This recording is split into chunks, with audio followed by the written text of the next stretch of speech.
जीवन बहुत ही कठिन है, लेकिन यकीन रखिए कठिनाइयों का सामना करने वाले ही हर कठिनाई से निकल जाते हैं।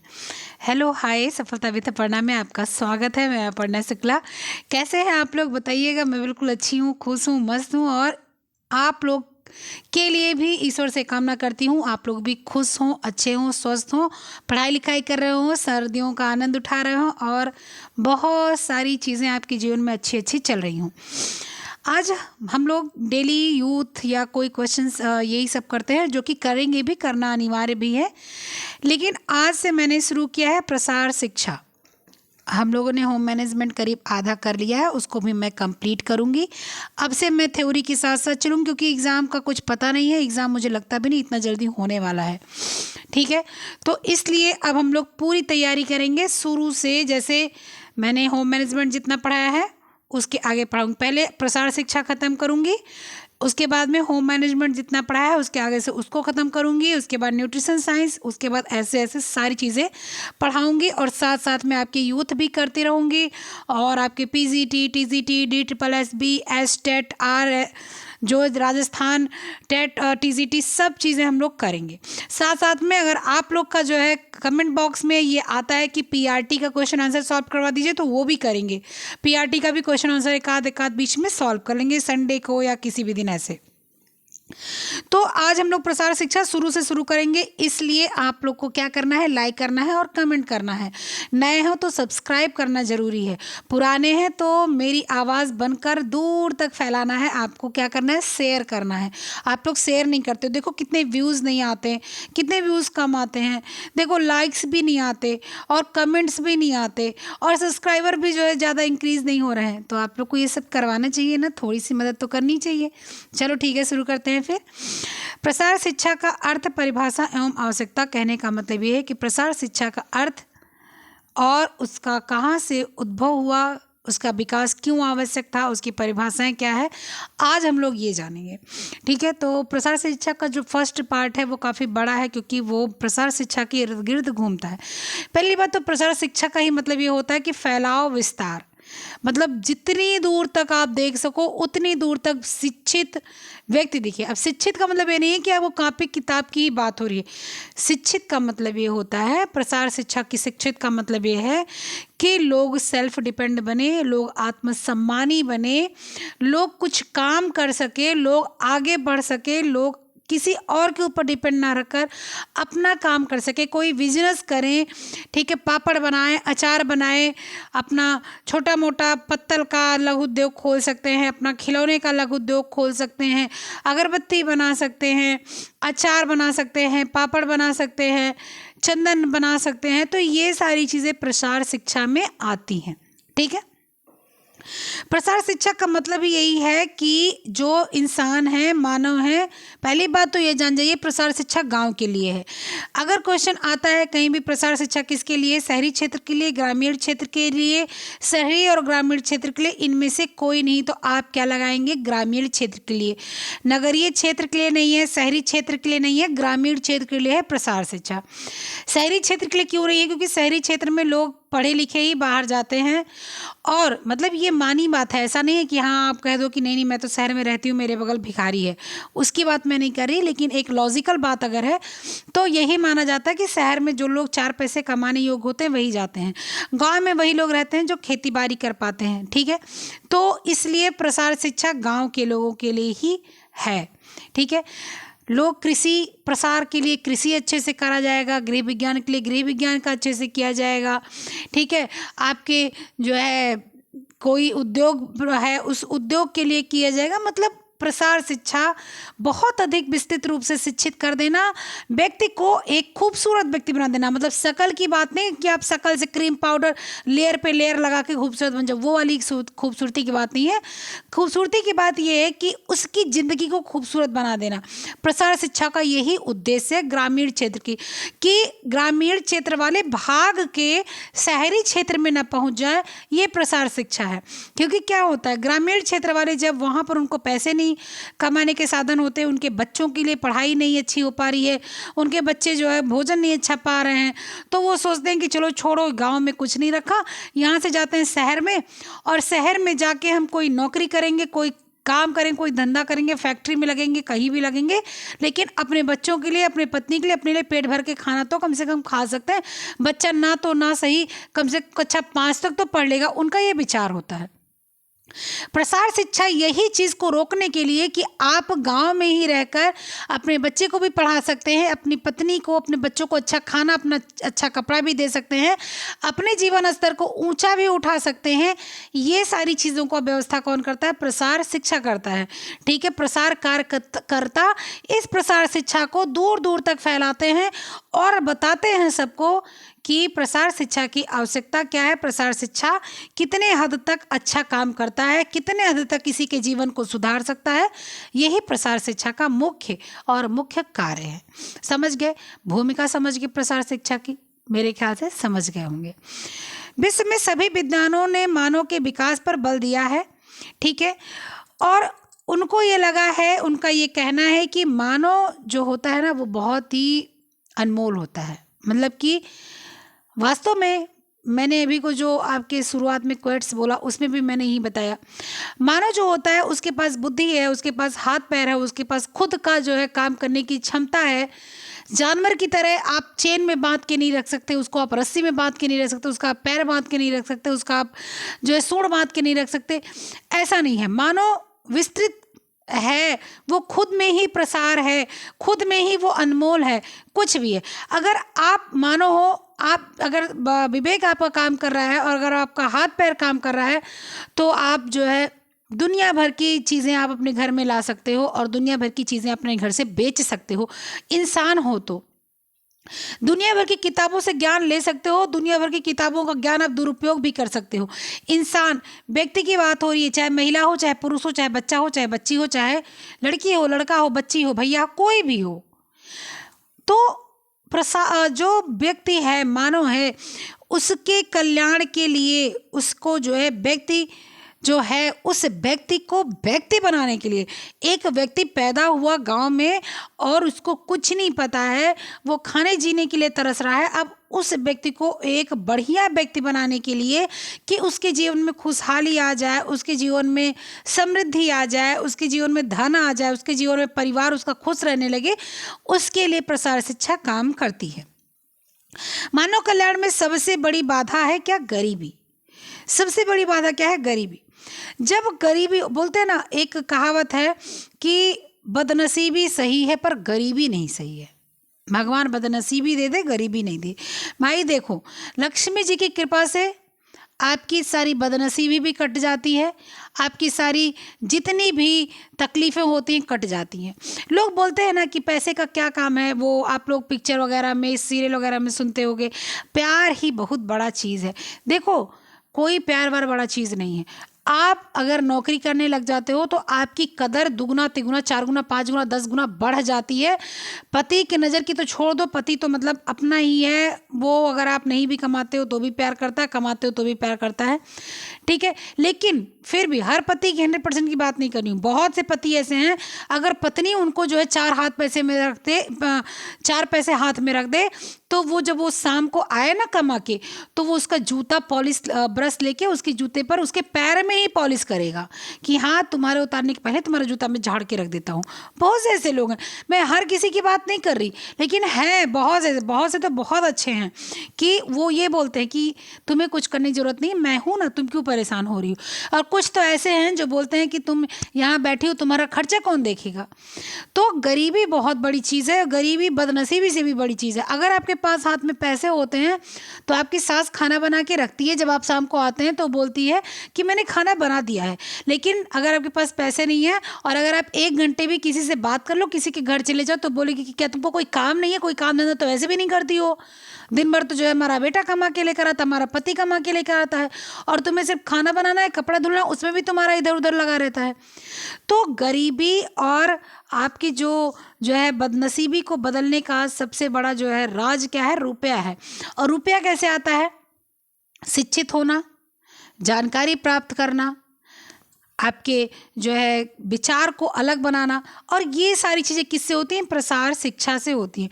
देखो, प्रसार शिक्षा एक ऐसा माध्यम है कि जो अगर महिला के पास जाके और महिलाओं को बताता है, ग्रुप में महिलाओं को बताता है कि आपके पास योग्यता है, आप जो है ठीक है, आप जो है कुछ ज़्यादा नहीं कर सकती, आप घर से बाहर नहीं निकल सकती, तो कोई बात नहीं, आप सिलाई करना चालू कर दो और आप कुछ नहीं करो, आप बस स्टाइलिस्ट अपने हिसाब से जो आपको सही लगता है उसी तरफ से। अब आजकल तो कुछ भी कटा फिटा कुछ भी पहना दो, लोगों को वही अच्छा लगता है। आप अपने हिसाब से कपड़े बनाओ और उसको क्या करो, पार्सल करो। कहाँ पर? मार्केट में। वहाँ से आप लाइजन कर लो। लाइजन कौन करवाएगा? मैं करवा दूंगा आपका, भाई प्रसार कार्य करता हूँ, मैं लाइजन करवा दूंगा आपका। और आप वहाँ पर कपड़े बना के सिल के दो। आप उसको तय कर लो कि हर महीने में इतना सेट कपड़े आपको दूंगी और एक सेट कपड़े के इतना मैं लूँगी, और उसके बाद आप वहाँ पर दो। आप बिजी भी हो, अपना घर भी काम का, आप अपने घर का काम भी देख लोगी, आपको सिलाई आती है तो आप सिलाई भी कर लोगे, आपको जो है बच्चों को भी देख लिया आपने। अब वहाँ से जो पैसा आया वो आप क्या करेंगे, अपने घर में संभाल के रखेंगे। अब उस पैसे से आप अपने पति का, अपने बच्चे का, सबका खर्चा पूरा करेंगे।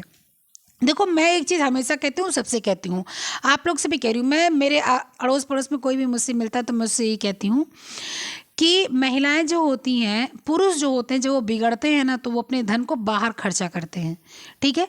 पुरुष अगर अब बिगड़ जाते हैं, मतलब कि उनका कहीं और कोई संबंध है या कहीं और कोई रिश्ता है या अपने नहीं कोई संबंध रिश्ता है, सिर्फ अपने परिवार से दुखी ही हैं, गुस्सा ही हैं, तो वो क्या करते हैं, अपने धन को, पैसे को अनावश्यक बाहर खर्च करते हैं और वो बाहर किसी और के हाथ में लगता है और वो अपना घर भर रहा होता है। लेकिन महिलाएं अच्छी हो, बुरी हो, गलत हो, सही हो, उनका स्वभाव गलत हो, उनका आदत गलत हो, उनका विचार गलत हो, कैसे भी महिलाएं हो, लेकिन वो हमेशा लेके आती ही हैं घर में, कभी भी वो अपने हाथ से खर्च नहीं करती अनावश्यक।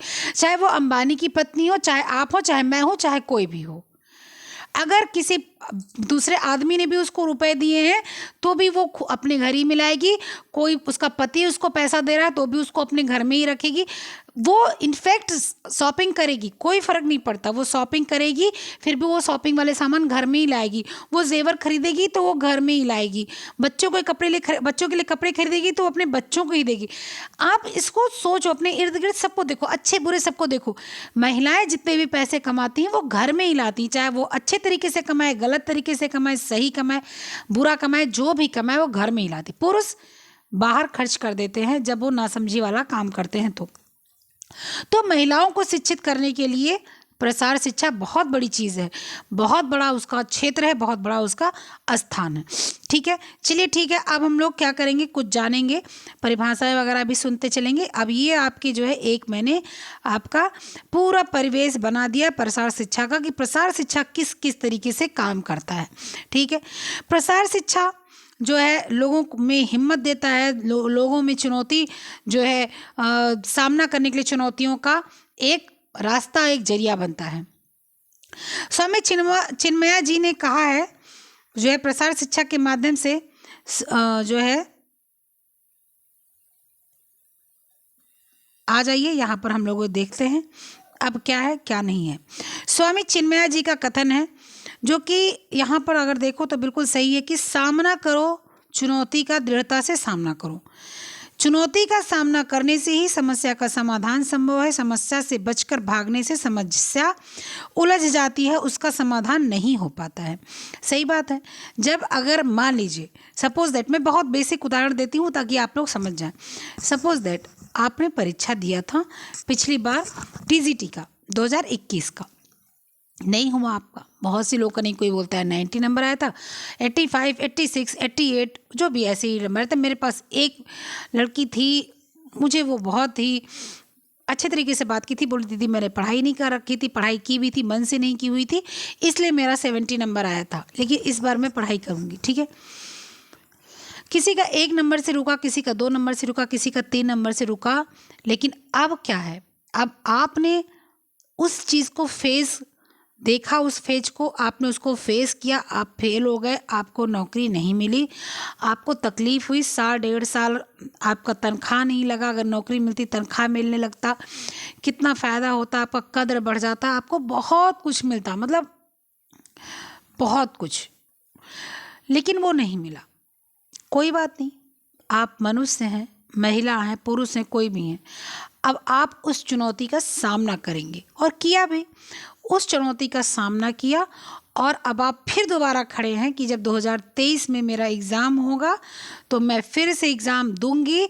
जिसने 70, 80, 90 जितने भी लोगों ने ऐसा नंबर पाया, वो अब आकर खड़ा होगा सामने और वो उस चुनौती को स्वीकार करेगा। ठीक है, कोई बात नहीं, पिछली बार नहीं हुआ, इस बार तो मेरा होगा।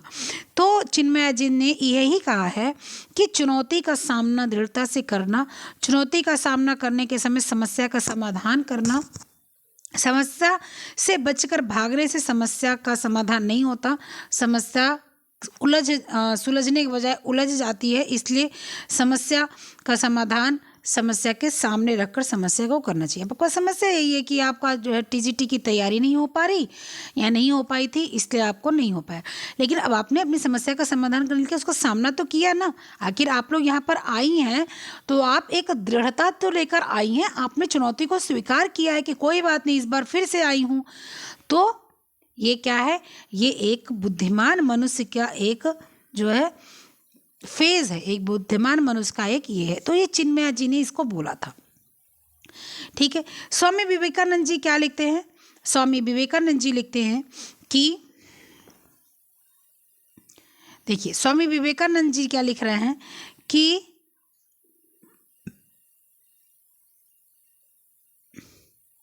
सर्वप्रथम जनता को जागृत करना चाहिए जो पेट भर भोजन के पाने से ही अपने राष्ट्र के कल्याण का कार्य करेगी। अछूतों या अन्य कोई भी इस प्रकार के व्यक्तियों के पास जाओ, उन्हें बताओ कि तुम राष्ट्र की आत्मा हो तथा तुम्हारे ऊपर एक बहुत बड़ी शक्ति है। क्या कहा है कि जो पेट भर भोजन के पाने ही से अपने राष्ट्र कल्याण का कार्य करेगी। ऐसे बहुत से लोग हैं जो पेट भर भोजन पा जाएं तो अपने राष्ट्र का कल्याण वाला काम करेंगे। ठीक है, पाने से अपने राष्ट्र कल्याण का कार्य करेंगे। अछूतों या अन्य कोई भी इस प्रकार के व्यक्तियों के पास जाओ, उन्हें बताओ तुम राष्ट्र की आत्मा हो तथा तुम्हारे ऊपर बहुत बड़ी शक्ति है। उन्हें ये बताना है कि तुम राष्ट्र की आत्मा हो, अगर तुम नहीं रहे तो राष्ट्र खत्म हो जाएगा। ये विवेकानंद जी ने कहा है। क्यों कहा है? इसी आधार पर कहा है कि मानव जो होता है वो मानव कल्याण के लिए बहुत कुछ करना चाहिए और होता रहा है। और मानव के जीवन में कभी भी ये अंतर, ये भेदभाव नहीं करना चाहिए कि तुम काले हो, तुम गोरे हो, तुम चमार हो, तुम ब्राह्मण हो, तुम जो है शूद्र हो, तुम फला हो, तुम सबकी चमड़ी एक है। आप सोचो, आप जब बचपन में थे, आप स्कूल में पढ़ते थे, तो क्या आपने कभी भी अपने जो बगल में हरिजन बच्चा बैठा हो उसके से पूछा था कि तुम हरिजन हो?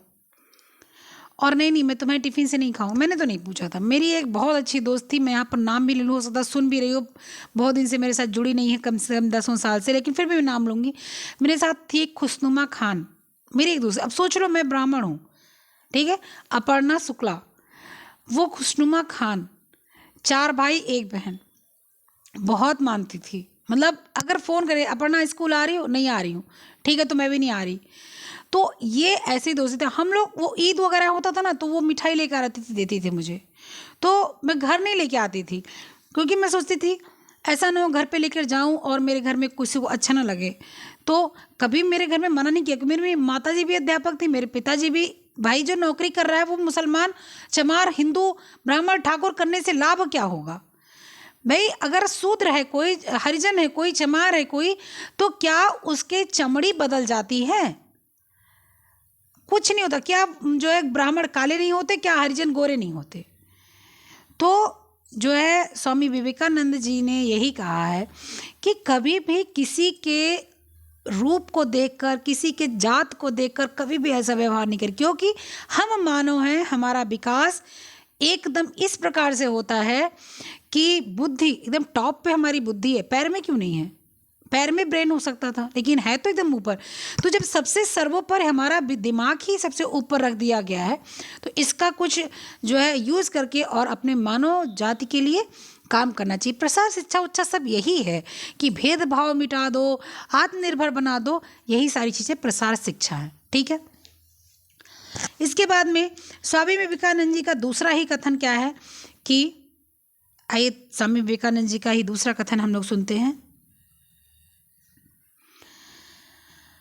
केवल वही अंडरलाइन करूं ताकि आप लोग समझ सकें। केवल वही मनुष्य सदैव जीवित रहते हैं जो दूसरे के लिए जीवित रहते हैं, बाकी जीवित रहने की अपेक्षा मृतक हैं। केवल वही मनुष्य जीवित हैं जो दूसरों के लिए जीना चाहते हैं, दूसरों के लिए काम करना चाहते हैं।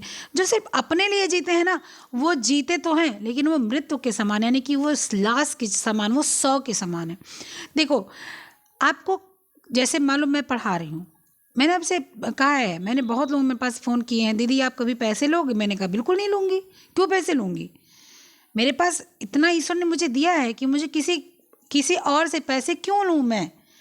अगर आपके पास इतना पैसा है तो आप अपना पैसा रखो, इकट्ठा करो, किसी और योग्य काम में लगाओ। ठीक है, आप किसी के ऊपर परोपकार कर सको तो बिल्कुल करो, करना चाहिए। किसी को परोपकार करने से नुकसान नहीं होता, इनफैक्ट फ़ायदा ही होता है। अगर शादीशुदा हैं तो बच्चे आपके लाभ पाएंगे, अगर आप शादीशुदा नहीं हैं तो भी आप, आपका पति, आपका बच्चा होने वाला लाभ पाएगा, आगे बढ़ेगा। ठीक है, तो मैं कहती हूँ भाई, मैं जीवन भर फ्री पढ़ाऊंगी। आज मेरे कोई नहीं है, कोई नहीं आ रहे हैं, 30-40 आ रहे हैं, आप लोग नहीं शेयर कर रहे इसलिए आ रहे हैं, लेकिन कभी अगर 2,000 3,000 4,000 भी आएंगे ना तो भी मैं पैसे नहीं लूँगी। मैंने तो हमेशा नहीं लूँगी, मतलब नहीं लूँगी। PDF में मैं जो है ऐसे ही शेयर करूँगी, फ्री शेयर करूँगी। ये परोपकार है ना, ये आप लोग के लिए है भाई। बहुत लोग ऐसे हैं जो है पैसे खर्च करके काम नहीं कर सकते। ठीक है, चलिए, अब आइंस्टाइन का क्या कथन है, वो क्या बोलते हैं? मनुष्य से बढ़कर मनुष्य के लिए कोई भी वस्तु उपयोगी नहीं है। मनुष्य से मतलब कि मेरे लिए आपसे बढ़कर कोई चीज़ नहीं। मैं मनुष्य, आप मनुष्य, आपका काम है, आपकी ज़रूरत है, तो आपसे बढ़कर मेरे लिए कोई नहीं है। आइंस्टाइन ने कहा है। पंडित जवाहरलाल नेहरू जी ने क्या कहा है? हमारा सबसे बड़ा दुश्मन गरीबी है, उस पर हर तरफ से हमला होना चाहिए, खेती से, खलिहान से, रोजगार से, हर तरफ से। जवाहरलाल नेहरू जी ने क्या कहा है कि जो है हमें खेती भी अच्छी करनी चाहिए, हमारा खलिहान भी अच्छा होना चाहिए। खलिहान मतलब जहाँ पर सामान, वो खेत वाली चीज़ें काट के, जैसे बोझ जो होता है गेहूं का, धान का, वो काट के लाकर खलिहान में रखा जाता है, फिर वहीं दाया में जाता। पहले होता था, हम लोग क्या, तो आज भी हमारे गाँव में है। ठीक है, पहले लोगों क्या होता था, तो लोग खेत में ही अपना दाम लेते हैं। ठीक है, तो वो चीज़ होता है। अभी मैं यहाँ पर भी एक चीज़ आपको बताऊँगी, वीडियो थोड़ी लंबी हो जा रही है।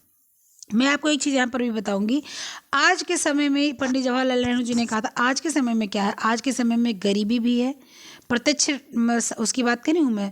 आज के समय में गरीबी भी है, बेरोजगारी भी है, कोई और वैकेंसीज नहीं निकल रही हैं, सिर्फ आपकी TGT निकल गई, परीक्षा होने की कोई पता नहीं कब होने वाला है। ठीक है, इसके बाद में YLT फर्टी आने वाला था, वो जो आया नहीं। आपका सुपर टेट, बहुत लोग सुपर टेट भी देते, इसमें बहुत लोगों ने BEd जिसने किया है उसने CTET और टेट पास है, वो बेचारे करते, नौकरी पाते, और वो अपनी जीवन को, कुछ लोग कम होते, और जो है इतना भीड़ हर जगह नहीं होती। तो आज के प्रेजेंट टाइम में सरकार बिल्कुल एकदम बेकार, थर्ड क्लास है, वो कुछ नहीं, किसी का भला नहीं करी, और इसीलिए देश में गरीबी आ रही, और गरीबी आनी है। अब देखो, यहाँ पर बोले हैं कि दुश्मन गरीबी है, तो अपने देश का गरीबी बहुत अपने देश में और बढ़ती जा रही है, तो हमारे देश के दुश्मन भी हजारों लाखों होंगे, क्योंकि जब मेरे पास ये कुछ नहीं है तो हम कहाँ से लड़ते फिरेंगे। ठीक है, चलिए, इसके बाद में क्या है, क्या बोला जा रहा है कि संसार के ग्रामीण समस्याओं के समाधान की प्रमुख सबसे बड़ी शैक्षणिक अवस्था प्रसार शिक्षा ही है। प्रसार शिक्षा सर्वप्रथम प्रयोग इंग्लैंड के कैम्ब्रिज विश्वविद्यालय द्वारा 1973 में की गई। आज मैंने अपने क्विज़ में, जो आपका मैं क्विज़ कराती हूँ टेलीग्राम पर, वो मैंने आज दिया था, उसमें मैंने ये चीज़ दिया था। कहाँ दी, कॉलेज का भी नाम दिया था, सन का भी नाम दिया था। ठीक है, तो आपके प्रमुख सबसे बड़ी शैक्षणिक अवस्था प्रसार शिक्षा है। क्यों? क्योंकि भाई हर तरफ से प्रसार शिक्षा, सब तरफ से शिक्षा देती है। और प्रसार शिक्षा का सर्वप्रथम प्रयोग कहाँ हुआ था? इंग्लैंड में हुआ था। इंग्लैंड में कहाँ हुआ था? कैम्ब्रिज विश्वविद्यालय में हुआ था। और कैम्ब्रिज विश्वविद्यालय में कब हुआ था? तो सन 1873 में हुआ था। प्रसार शिक्षा शब्द का उच्चारण, शब्द का प्रयोग सबसे पहले कैम्ब्रिज विश्वविद्यालय इंग्लैंड 1973 में हुआ था। इसके बाद विश्वविद्यालय तथा सार्वजनिक पुस्तकालय द्वारा भी अमेरिकी प्रसार आंदोलन का आरंभ हुआ। कैम्ब्रिज के माउल्टन नाम की अंग्रेज 1892 में शिकागो में, देख लीजिए क्या बोल रहे हैं कि अमेरिकी प्रसार आंदोलन के प्रारंभ हुआ था, अमेरिका में प्रसार आंदोलन का प्रारंभ हुआ था। कैम्ब्रिज के माउल्टन नाम की अंग्रेज माउल्टन नाम के अंग्रेज ने 1892 में शिकागो में शिकागो में प्रथम प्रसार निदेशक नियुक्त किया। उनको प्रथम प्रसार निदेशक नियुक्त किया गया था। उन्होंने 1885 में ही विश्व में प्रथम बार प्रसार शिक्षा के सिद्धांतों तथा तथ्यों की रूपरेखा प्रस्तुत की। कुछ समय तक यह आंदोलन सुषुप्ता अवस्था में रहा। सुषुप्ता अवस्था मतलब कि बिल्कुल कुछ नहीं मतलब था, मतलब एकदम शांत था, कोई लेना देना नहीं था, कोई जानता भी नहीं था, किसी के दिमाग में भी नहीं जा रहा था। ठीक है, सुषुप्ता अवस्था में था, किंतु अगले ही शताब्दी में पुनः जागृत हुआ, जिसका प्रभाव कृषि तथा ग्रामीण विकास पर पड़ा। ठीक है, तो आपका हम लोगों ने क्या समझा? हम लोगों ने समझा कि जो है कैम्ब्रिज विश्वविद्यालय, देखो मैं बार बार दिखा रही हूँ, कैम्ब्रिज विश्वविद्यालय 1873 में ये आपका जो है प्रसार शिक्षा का आंदोलन आया, प्रसार शिक्षा के शब्द का प्रयोग हुआ। ठीक है, ऊपर से जो है आपके माउल्टन जो उसके वो बने निदेशक बने, उसके प्रसार शिक्षा के नियुक्त किए गए। उन्होंने 1885 में विश्व में प्रथम बार प्रसार शिक्षा सिद्धांतों को तथ्य के रूप में प्रस्तुत किया था। कुछ दिन वो शांत था, लेकिन फिर अगली शताब्दी जब आई तो फिर उसके ऊपर प्रभाव पड़ने लगा और इस तरह से कृषि तथा ग्रामीण विकास पर उसका जागृत हुआ प्रभाव पड़ा। ठीक है, इसके बाद में क्या है? औपचारिक रूप से सहकारी प्रसार शिक्षा अथवा कृषि प्रसार शब्द का प्रयोग फेडरल स्मिथ लीवर एक्ट 1914 में पारित होने पर किया गया। ठीक है, औपचारिक रूप से मतलब एक नियमित रूप से, एक स्कूली रूप से, एक जो है विधान के रूप से, नियम के रूप से प्रसार शिक्षा का जो है विकास किया गया। कृषि प्रसार शब्द का प्रयोग किया गया फेडरल स्मिथ लीवर एक्ट 1914 में पारित होने पर किया गया। फेडरल लीवर एक्ट पारित हुआ 1914 में। वो जब पारित हुआ तो इसको एक जो है आपका औपचारिक रूप से जो है सहकारी प्रसार शिक्षा बना दिया गया, इसको कृषि प्रसार भी बोला गया। ठीक है, बाद में शिक्षक कुछ आवश्यक परिवर्तन के साथ अमेरिकी तकनीक सहायता कार्यक्रम के साथ अन्य देशों में भी प्रसारित हुआ। प्रसार शिक्षा का अर्थ क्या है, आइए जानते हैं। प्रसार शिक्षा का अर्थ हम लोग जानेंगे। प्रसार शिक्षा का अर्थ, प्रसार शिक्षा का अर्थ क्या है कि दो शब्दों से मिलकर बना है। ठीक है, प्रसार प्लस शिक्षा। प्रसार का मतलब होता है अपना खूब दूर तक फैलना, और शिक्षा का मतलब होता है कि क्या, ज्ञान देना। एक्सटेंशन का अर्थ क्या होता है? एक्सटेंशन का अर्थ होता है खिंचाव। खिंचाव मतलब लंबा दूर जाना। ठीक है, एक्सटेंशन लैटिन भाषा से लिया गया है। एक्सटेंशन किससे भाषा से लिया गया है?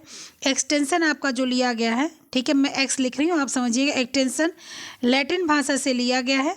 ठीक है, लैटिन भाषा से लिया गया है एक्सटेंशन। ठीक है, और इसके बाद लैटिन भाषा के साथ लिया गया है, और इसका एक्सटेंशन का टेंसियो शब्द लिया गया है लैटिन भाषा से, जिसका अर्थ होता है खींचना। आप लोग एक्सटेंशन बोर्ड सुने होंगे। एक्सटेंशन बोर्ड ऐसे गोल सा होता है, वो उसमें प्लग लगाने वाला होता है, कई प्लग वाला बना होता है। उसमें तार भरे होते हैं, वायर उसमें भरे होते हैं पूरे, इसीलिए उसको एक्सटेंशन बोर्ड बुलाता है कि उसको खींचो, जहाँ तक उसका तार रहता है वहाँ तक वो चलाता है। एक्सटेंशन एजुकेशन का वही मतलब होता है। एक्सटेंशन का होता है जो टेंशन होता है, टेंसियो, जो आपका टेंसियो है, टेंसियो जो शब्द बना है वो बना है लैटिन से। ठीक है, लैटिन से बना है। और इसका क्या मतलब होता है? इसका मतलब होता है फैलाव। इसका मतलब क्या होता है? फैलाव। इसका मतलब होता है क्या? फैलाव। ठीक है, इसका मतलब क्या होता है? फैलाव। और एक्स का अर्थ होता है आउट, यानी कि बाहर। बाहर यानी दूर तक बाहर। क्या होता है? एक्स का मतलब क्या होता है? आउट। आउट मतलब बाहर। एक्स का अर्थ होता है आउट। आउट मतलब बाहर। ठीक है, एक्स का मतलब आउट, आउट मतलब बाहर। तो प्रसार शिक्षा का अर्थ क्या हो गया? टेंसियो मतलब खींच दिया, बाहर फैला दिया, और आउट मतलब बाहर, बहुत खींचा, बहुत बढ़ाया, और बाहर मतलब कि प्रसार शिक्षा जो है एक्सटेंशन, हाँ, एक्सटेंसियो आपके लैटिन शब्द से लिया गया है, लैटिन भाषा से लिया गया है, और एक्सटेंशन इसी का नाम बदल कर रखा गया है। और टेंशन का मतलब टेंसियो, टेंसियो का मतलब खिंचाव, खिंचाव का मतलब फैलाव, वो अपना बाहर तक दूर तक फैलाएगा। एक्स का मतलब आउट, आउट मतलब बाहर। ठीक है, प्रसार शिक्षा का अर्थ ये हो गया। प्रसार शिक्षा जो आपके प्रसार शिक्षा आपकी जो गांव में और जो है गांव के लोगों के लिए, ग्रामीणों के लिए, उनके कृषि के लिए, उनके जो है ज़रूरतों के लिए दी जाती है, वही इसीलिए उसको बोलते हैं एक्सटेंशन, यानी बाहर के लोगों के लिए शिक्षा दी जाती है। सूपे ने क्या कहा है? सूपे ने कहा है कि प्रसार शिक्षा जो है, सूपे ने क्या कहा है? सूपे ने कहा, देखिए यहाँ पर लिखा हुआ, लेकिन ये थोड़ा सा कट गया है, मैं इसको सही करना चाहूँगी, इसको मिटाकर और यहाँ पर ऐसे लिख दीजिए। सूपे ने कहा है कि प्रसार शिक्षा ग्रामीणों को उन्हीं के कार्य व्यवहार से संबंधित सभी क्षेत्रों में कुछ सिखाने का प्रयास करती है। उनका विकास हो सके, शिक्षा की एक पद्धति होते हुए प्रसार शिक्षा सामान्य औपचारिक शिक्षा के कई अर्थों में भिन्न होती है।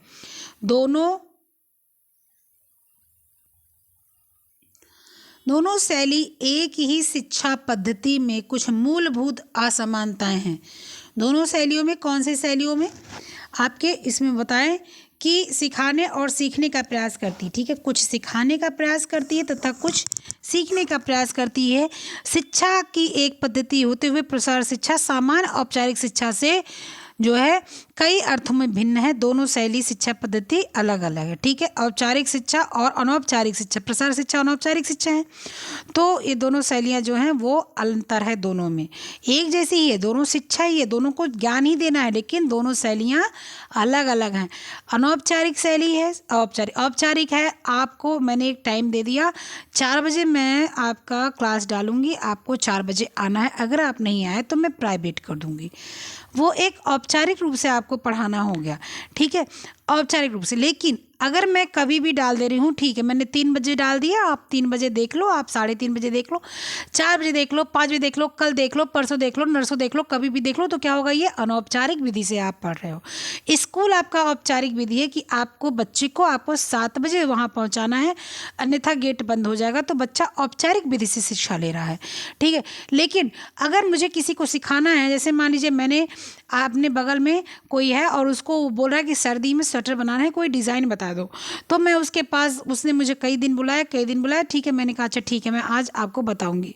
मैं नहीं जा पाई, मैं कल गई उनके पास, और कल मैंने उनके पास, हम गए और 3 बजे गए उनके पास, और उनको आपके ऊन के स्वेटर की जो डिज़ाइन है उसको मैंने सिखाया, और इसके बाद मैं चलिए।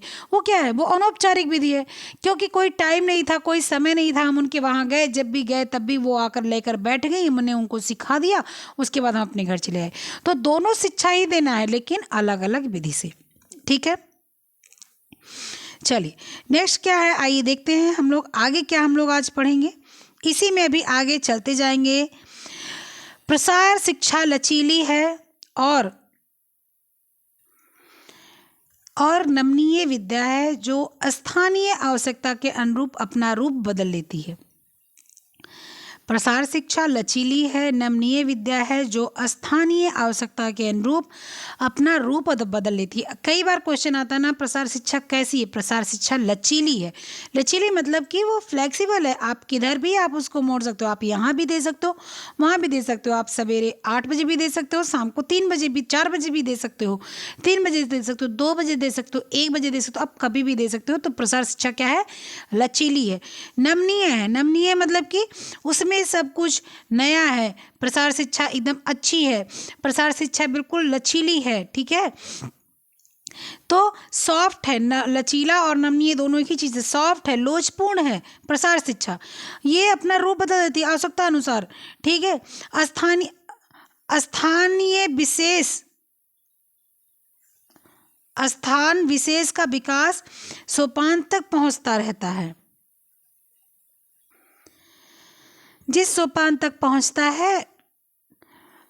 रहता है उसके अगले स्टेप पर अपना कदम रखती है प्रसार शिक्षा। मानव व्यवहार के 4 पक्षीय क्षेत्र में परिवर्तन लाने का प्रयास करती है।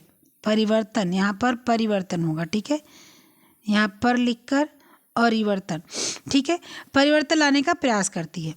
लचीली है, वो अपने हर सोपान मतलब पाठ मतलब आगे पहुंचना होता है जब उसको, तो एक अपना अगला स्टेप रखती है, ठीक है, अपना अगला कदम रखती है।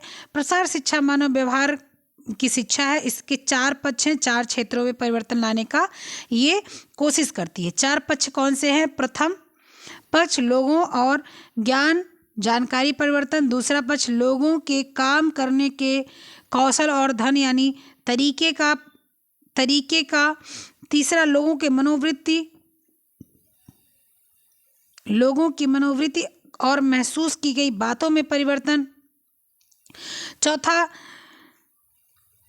लोग वास्तव में क्या कर सकते हैं, इस अवधारणा में परिवर्तन। ये प्रसार शिक्षा की अलग अलग जो है आपके परिवर्तन है, जिस 4 जगह परिवर्तन लाते हैं। कहाँ कहाँ परिवर्तन लाते हैं? कहाँ कहाँ परिवर्तन लाते हैं? पहला लोगों के ज्ञान और जानकारी में परिवर्तन, ठीक है। दूसरा लोगों के काम करने और कौशल और धन यानी तरीके, धन कमाने के तरीके, धन लाने के तरीके में परिवर्तन। लोगों की मनोवृत्ति और महसूस की गई बातों में परिवर्तन, भाई लोगों की सोच क्या है उसमें परिवर्तन। भाई जब आप पढ़ लिख लोगे, आप कुछ योग्य हो जाओगे, आप योग्यता आ जाएगी, आप कमाने लगोगे, तो आपके सोच में परिवर्तन आ जाएगा। लोग वास्तव में क्या कर सकते हैं, इस अवधारणा में परिवर्तन। तो ये 4 पक्ष पर आपकी क्या होता है, प्रसार शिक्षा बिल्कुल परिवर्तन लाने की कोशिश करती है। ठीक है, यहाँ तक समझ गए? आई होप समझ ही गए होंगे। ठीक है, आइए प्रसार शिक्षा की हम लोग परिभाषाएं देखते चलते हैं, जो कि अनिवार्य है। यहाँ से क्वेश्चन आते हैं। मैंने देखा है कि पीजीटी में और टीजीटी में दोनों जगह में यहाँ से क्वेश्चन आए। कैल्सी तथा हियर्न ने क्या कहा है? आइए, ज़्यादा अब लंबा क्लास नहीं है, परेशान मत होइएगा। कैल्सी तथा हियर्न ने क्या कहा है, आइए देखते हैं। आइए, कैल्सी ने कहा है, कैल्सी प्रसार शिक्षा को विद्यालय के बाहर शिक्षा पद्धति को बतलाया है। किसने बताया? कैल्सी तथा हियर्न ने। ध्यान से सुनिए, कैल्सी तथा हियर्न ने, जिसमें वयस्क एवं युवा दोनों अपने अपने कार्य सीखते हैं। इस शिक्षा का मुख्य उद्देश्य लोगों का विकास करना है। ठीक है, ये कैल्सी तथा हियर्न ने कहा है। ठीक है, नेक्स्ट को है क्या? एमसी बुरीट के अनुसार प्रसार शिक्षा के माध्यम से लोगों को अपनी समस्याओं का सही निवारण करने की शिक्षा प्रदान होती है, उन्हें नवीन कार्य करने के लिए उत्साहित करता है तथा ज्ञानार्जन में सहायक होता है, जिससे वे स्वयं के ज्ञान एवं निर्णय के अनुसार कार्य कर सके। ये किसने कहा है? ये एमसी बुरीट के अनुसार है। एमसी बुरीट ने इसको कहा है। ठीक है, नेक्स्ट क्वेश्चन क्या? नेक्स्ट परिभाषा किसकी है? लीगन्स के अनुसार। लीगन्स ने क्या कहा है? प्रसार शिक्षा को एक व्यवहारिक विज्ञान कहा गया है, जिसके सिद्धांत का उपयोग कर स्कूल के बाहर वस्तु तथा युवकों की समस्याएं हल की जाती हैं। किसने कहा है? लीगन्स ने कहा है। इसके बाद क्या आ रहा है? इसके बाद आ रहा है कि दहामा ने क्या कहा है? प्रसार शिक्षा को ग्रामीण समाज को उपयोगी ज्ञान देने की विधि मानी जाती है। दहामा ने कहा है, बिल्कुल सही कहा है। जितने लोगों ने प्रसार शिक्षा के ऊपर कुछ भी कहा है, बिल्कुल सही कहा है। अब डगलस एस्मिंगर क्या कह रहे हैं, आइए उसको सुनते हैं। डगलस एस्मिंगर ने क्या कहा है, आइए देखते हैं।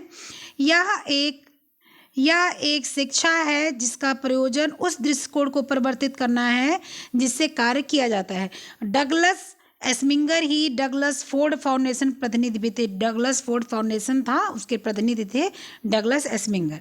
ठीक है, फिर आपका दूसरी क्या है परिभाषा? बीसी कृष्णामाचारी ने क्या कहा है? वीसी कृष्णामाचारी ने कहा है, प्रसार शिक्षा को सशक्त प्राप्त होने वाली शिक्षा बतलाया है, जिसके अंतर्गत ग्रामीणों को उनकी समस्याओं की जानकारी तथा उसके समाधान के तरीके बताए जाते हैं। इस प्रकार न केवल उनकी समस्याओं एवं उनके समाधानों के तरीके से अवगत कराया जाता है, बल्कि उन्हें सकारात्मक कार्यों को और भी प्रेरित किया जाता है। ठीक है, ये किसने कहा? ये कहा है बीसी कृष्णामाचारी ने कहा है। ठीक है, फिर उसके बाद में जो है ओपी दहामा ने क्या कहा है? ओपी दहामा का पहला एक हम लोगों ने पढ़ा था, ये उनकी दूसरी परिभाषा है ओपी दहामा की। क्या है दूसरी परिभाषा ओपी दहामा की? क्या है?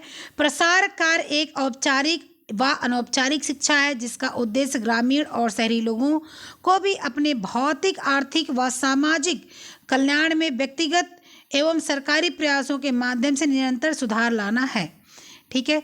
फिर उसके बाद में बी रामा भाई ने क्या कहा है, बी रामा भाई ने कहा है प्रसार एक दूसरा रास्ता है जो वैज्ञानिक सूचनाओं को ग्रामीण जनों तक उनकी समस्याओं के निवारण हेतु वैज्ञानिक संस्थानों तक पहुंचाता है। यह एक लगातार प्रक्रिया है जिसमें शिक्षार्थी और शिक्षक दोनों ही सीखते और सिखाते हैं। भाई कोई भी शिक्षा लेनी हो तो उसमें शिक्षार्थी और शिक्षक एक साथ सीखते सिखाते हैं। इन सारे परिभाषाओं की व्याख्या मैं आज नहीं करूँगी, कल करूँगी। अगर आज करूँगी तो बहुत लंबी वीडियो हो जाएगी, बहुत लंबी वीडियो हो भी गई है। इसका जो है मुझे समझाने में टाइम लगा, ठीक है। फिर उसके बाद में क्या कहा है, H.W. बट्टे ने क्या कहा, ग्रामीण जीवन के विकास के लिए उपयोगी ज्ञान फैलाव को हम प्रसार कहते हैं, ठीक है। ग्रामीण जीवन के जो है विकास के लिए उपयोगी ज्ञान जो है उसका क्या फैलाव है, उसको ही प्रसार शिक्षा कहते हैं। सही बात है। डॉक्टर जे पॉल लीगन के अनुसार प्रसार शिक्षा प्रयोग अनुभवों से एकत्रित शोधों से सुलभ विषय वस्तु व्यवहारवादी विज्ञानों से प्राप्त संगत सिद्धांतों तथा उपयोगी तकनीकों से संबंधित व व्यवहारिक विज्ञान है जिसका दर्शन विज्ञान एवं विधियां स्कूल से बाहर की शिक्षा जो प्रॉब्लम्स और युवकों की समस्याओं पर प्रकाश डालती है।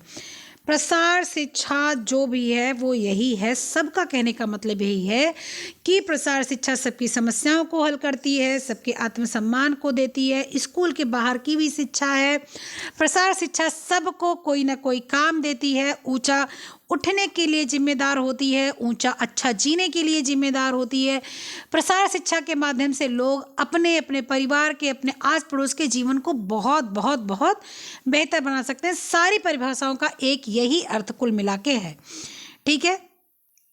नेक्स्ट परिभाषा है ए आदवी रेड्डी। ए आदवी रेड्डी क्या बोलते हैं, प्रसार शिक्षा सामुदायिक विकास के लक्ष्यों की प्राप्ति का साधन है जो विज्ञान तत्वों और विषय वस्तु को सम्मिलित रखती है जिसकी कृषि सर्वाधिक महत्वपूर्ण है, ठीक है। प्रसार शिक्षा में आदवी रेड्डी ने कहा है कि कृषि जो होती है वो सर्वाधिक महत्वपूर्ण है। ओपी धामा का ये तीसरा क्या है, आइए देखते हैं। ओपी धामा का तीसरा,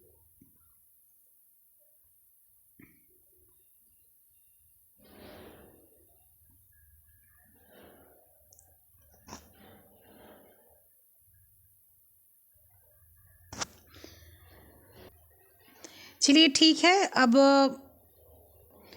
हम लोग इसके आगे कल पढ़ेंगे क्योंकि कुछ मुझे लग रहा है नेटवर्क इशू है, बार बार आवाज़ कट रही है, तो मैं आगे बढ़ती जाती हूँ, आवाज़ कट जाती है, ठीक है। तो मैं जब उसको ध्यान देती हूँ तो मुझे लगता है कि आवाज़ का कुछ समस्या आ रहा है, कोई बात नहीं। इसके आगे कल हम लोग पढ़ेंगे कि आगे क्या, जहाँ तक पढ़े हैं वहाँ तक के आगे हम लोग पढ़ेंगे, ठीक है। तो आप लोग को क्या करना है, लाइक करना है, कमेंट करना है और सारी जितनी भी आपकी जो है जानकारियाँ हैं प्रसार शिक्षा के बारे में उसको हम लोग और आगे विस्तृत रूप से जानेंगे, ठीक है। वीडियो भी काफ़ी लंबी हो ही चुकी है फ़िलहाल, तो अब क्या करें, थोड़ा सा नेटवर्क इशू है इसलिए हम लोग इसको कल कंटिन्यू यहीं से करेंगे, ठीक है। चलिए फिर मिलते हैं नेक्स्ट वीडियो में, नेक्स्ट वॉइस नोट के माध्यम से, कहीं से भी मिलते हैं। तब तक के लिए बाय।